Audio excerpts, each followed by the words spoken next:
Je m'appelle Raphaël Georgi, je suis chrétien luthérien et puis je suis engagé dans l'écuménisme, le dialogue et le rapprochement entre les chrétiens, en étant secrétaire d'un groupe écuménique dans les 5e et 13e arrondissements à Paris. Alors j'ai beaucoup d'amis catholiques que je rencontre lors de messes parce que je crois que nous avons le devoir de nous connaître, de nous tenir ensemble, c'est ça l'écuménisme, et donc de tisser des liens très, très forts. Donc je vais parfois à des messes catholiques, même régulièrement. Je vois beaucoup de jeunes catholiques aujourd'hui qui, après les révélations de scandales dans l'Église, sont mal à l'aise et certains ont même peur parfois de se dire catholiques. Et je trouve ça terrible parce qu'en France aujourd'hui, personne ne devrait avoir peur de se dire croyant ni chrétien.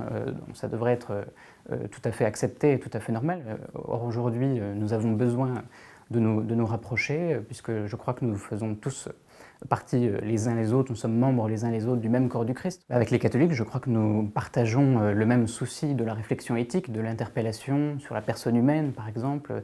Nous avons des interpellations très fortes à donner à la société, avec au reste de la société, des valeurs spirituelles qui sont universelles, me semble-t-il.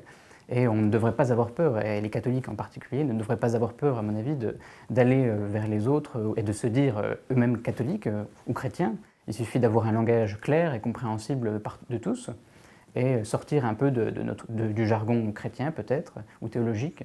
Et c'est tout à fait possible, à mon avis, d'avoir une parole qui porte. Aujourd'hui, je crois qu'on ne peut pas rester chacun dans son petit culte, dans sa petite messe. Et si j'avais un conseil à donner à un catholique, ce serait de redécouvrir finalement l'écuménisme qui est dans l'enseignement de l'Église catholique, qui est tout à fait dogmatique, depuis Vatican II, qui est très clairement formulé et qui est vraiment une force de l'Église catholique comme missionnaire même. L'écuménisme, c'est une tâche qui doit être renouvelée de génération en génération, ça ne peut jamais s'arrêter.